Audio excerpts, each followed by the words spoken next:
Perempuan bergaun putih, karya Sawali Tuhu Setia.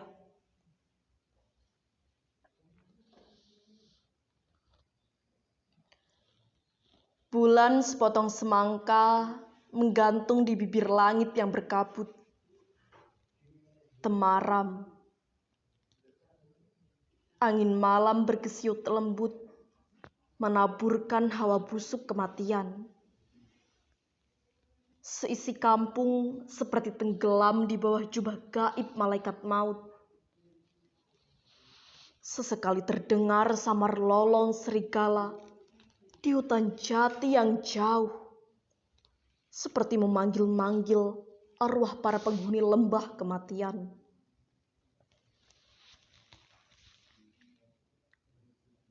Sampean masih melihat sosok perempuan bergaun putih itu? Ya, perempuan itu masih setia menunggu rembulan setiap malam di bukit itu. Siapa dia sebenarnya?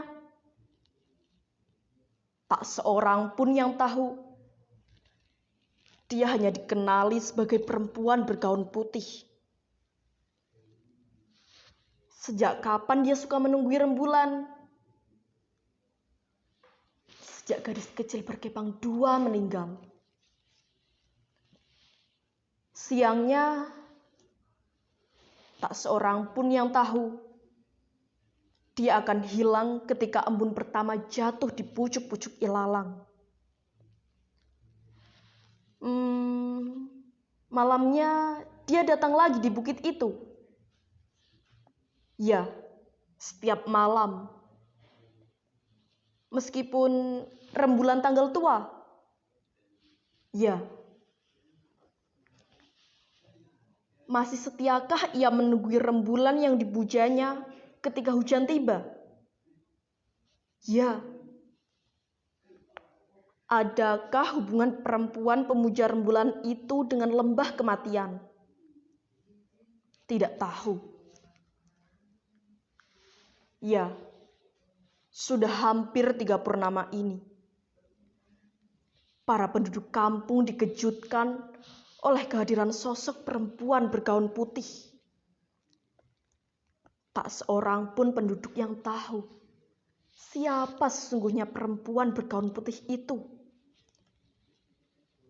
Setiap rembulan menggantung di langit. Dia selalu setia menunggui bukit di bibir lembah kematian. Dari mulutnya sesekali mendesis senandung pemujaan rembulan yang perih. Rembulanku,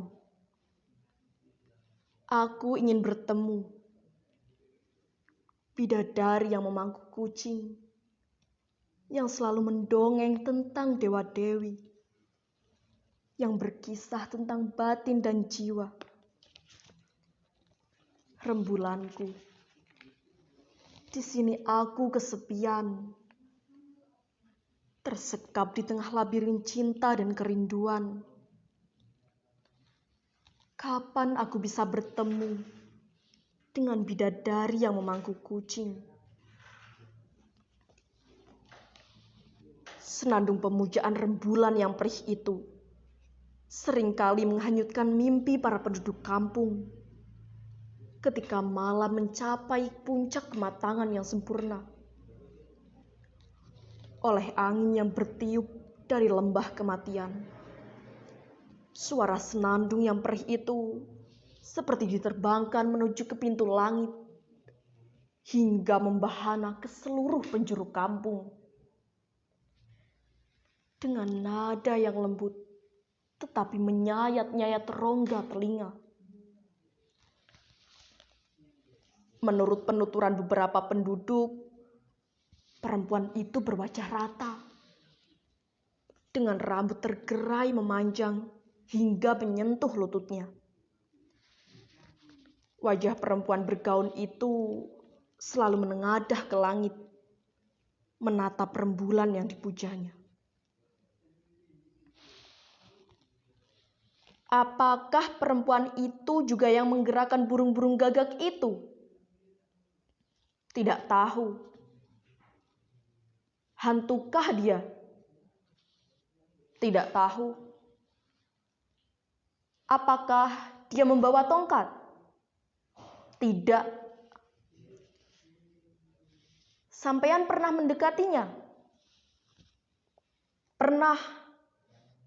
Kapan?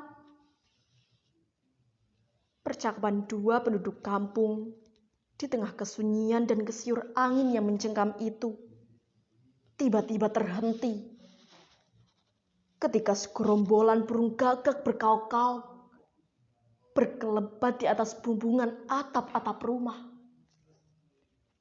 menaburkan hawa busuk kematian ke seluruh penjuru kampung.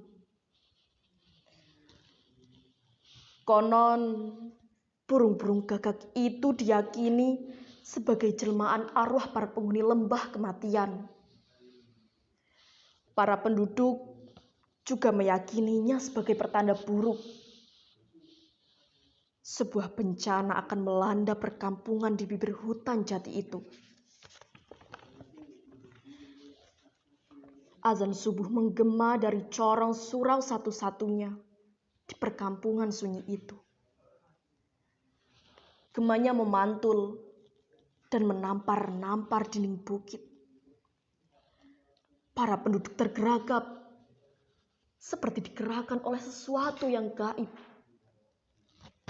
Para penduduk menghapus sisa-sisa mimpi, lantas menggeliat, bergerak membuka pintu-pintu rumah yang dingin berkabut. Dalam sekapan dingin yang menggigit, telinga para penduduk tiba-tiba saja menangkap raungan tangis dari sudut perkampungan. Siapa yang meninggal, Kang? Tidak tahu.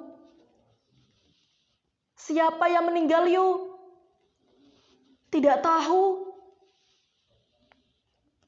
Seperti mendapatkan isyarat gaib, para penduduk bergegas menuju ke arah raungan tangis itu. Sesekali terdengar suara batuk tua, tangis bocah, kokok ayam dan lenguh kerbau. Para penduduk datang berduyun-duyun bagaikan rombongan masyarakat purba menuju ke sebuah altar pemujaan.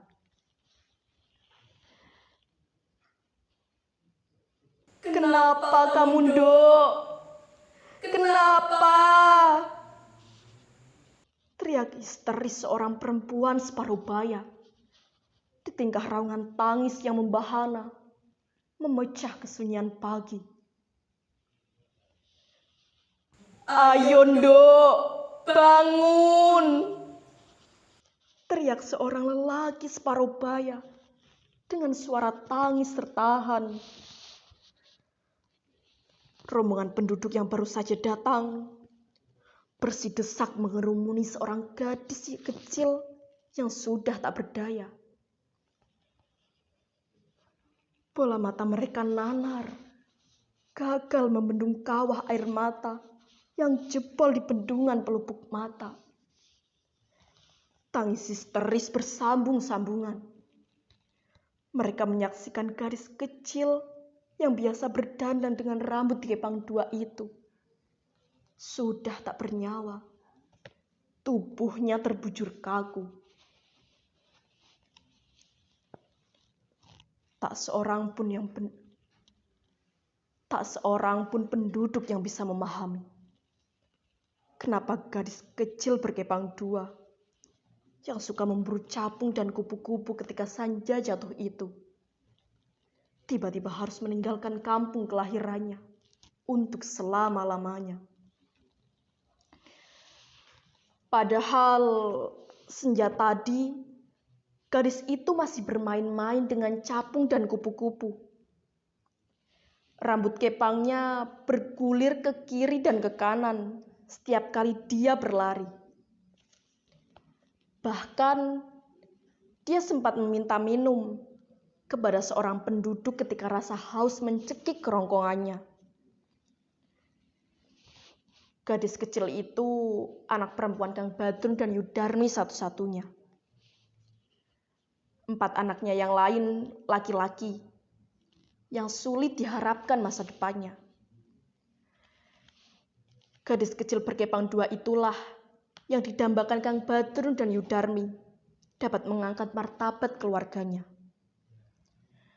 Mengikuti jejak gadis tetangganya merantau ke negeri orang, mengumpulkan bekal hidup dan sepetak tanah sebagai kado yang wajib yang dipersembahkan kepada kedua orang tuanya sebelum disunting seorang lelaki. Kang Badrun dan Yudarmi sangat menyayanginya. Namun, agaknya Tuhan berkehendak lain.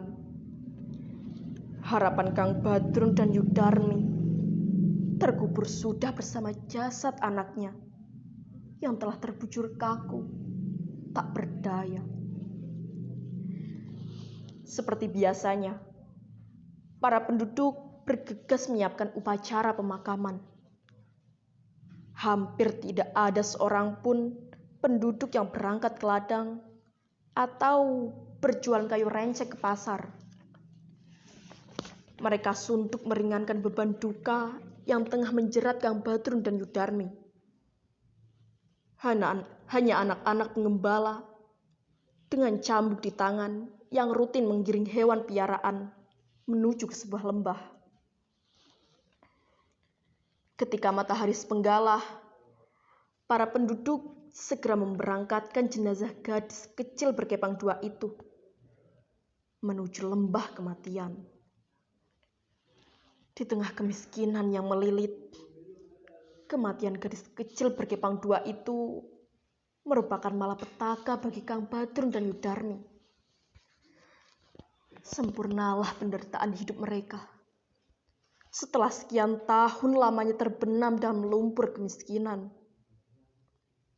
Bersama anak-anak mereka yang tidak jelas dan pasti masa depannya. Mereka hanya mengandalkan hidup dengan berjualan kayu rencek ke sebuah pasar yang jauh. Penderitaan hidup Kang Badrun dan Yudarmi makin sempurna. Ketika salah satu anak lelakinya tertangkap basah mencuri uang milik kepala dusun. Sudah jatuh tertimpa tangga, digigit anjing pula. Kang Badrun dan Yudarmi pun terpaksa diusir dari kampung kelahiran yang mereka cintai. Sesuai dengan adat yang telah disepakati oleh para tetua kampung. Tidak pandang bulu. Siapapun yang melakukan pencurian, keluarganya harus meninggalkan kampung. Tidak jelas kemana keluarga yang bernasib kurang beruntung. Tidak jelas kemana keluarga bernasib kurang beruntung itu pergi.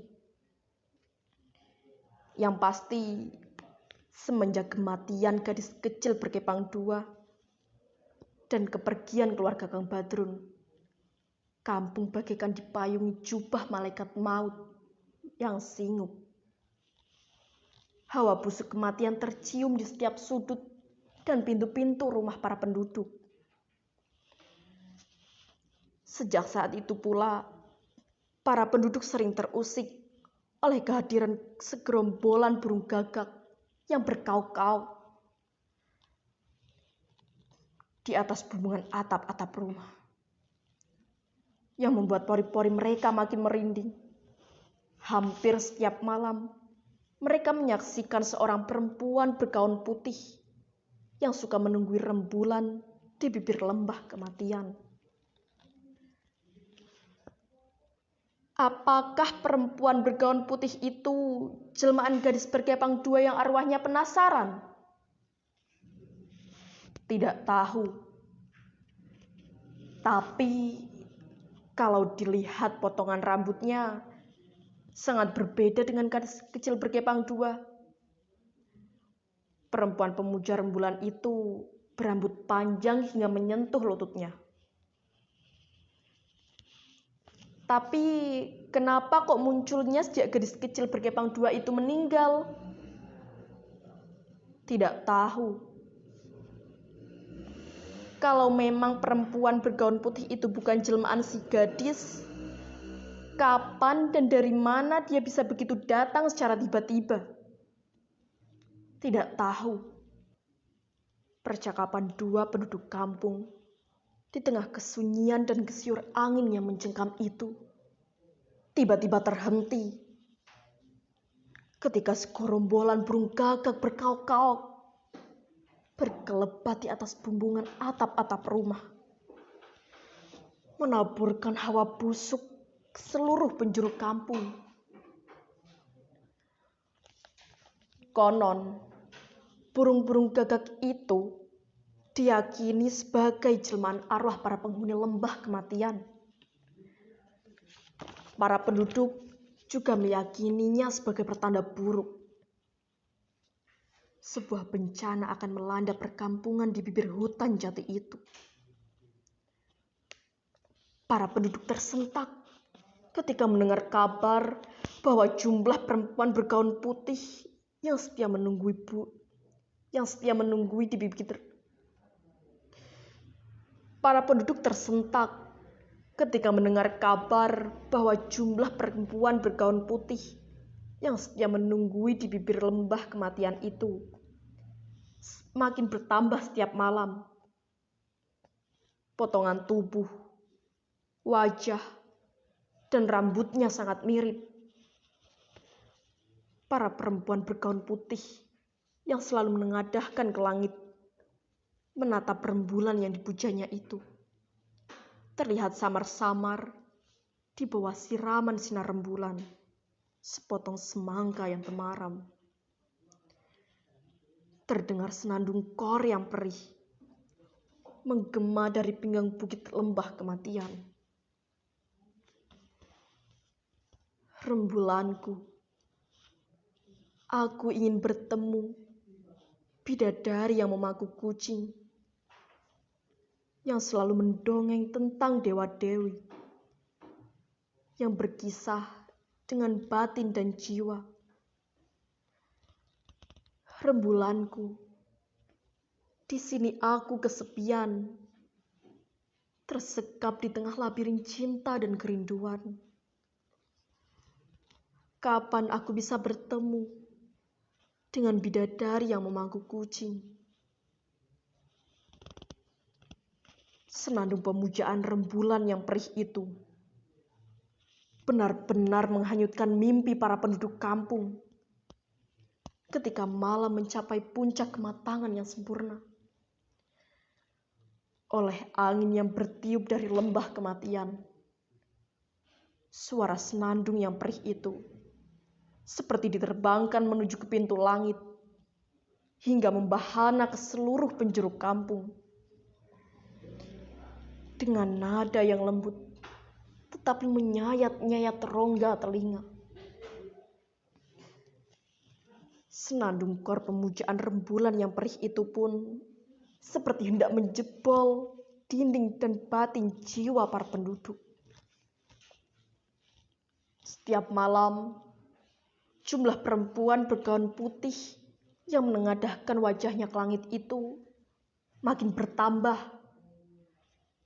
Para penduduk makin tersentak ketika pada malam berikutnya ribuan burung gagak bertengker di atas bumbungan atap dengan meninggalkan kotoran busuk yang menusuk hidung. Setiap malam, jumlah burung gagak itu kian bertambah hingga membuat beberapa rumah penduduk tak sanggup lagi menanggung beban. Sudah belasan rumah penduduk yang roboh rata dengan tanah. Atas kesepakatan dengan tetua kampung, para penduduk mengungsi ke tempat lain.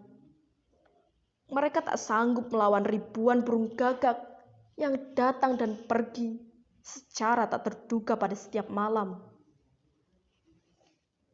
Tidak jelas kemana mereka harus tinggal. Hampir setiap hari, terlihat rombongan penduduk pembawa barang-barang dan ternak piara melintasi jalan-jalan kampung yang sunyi, dingin, dan berkabut. Entah sampai kapan.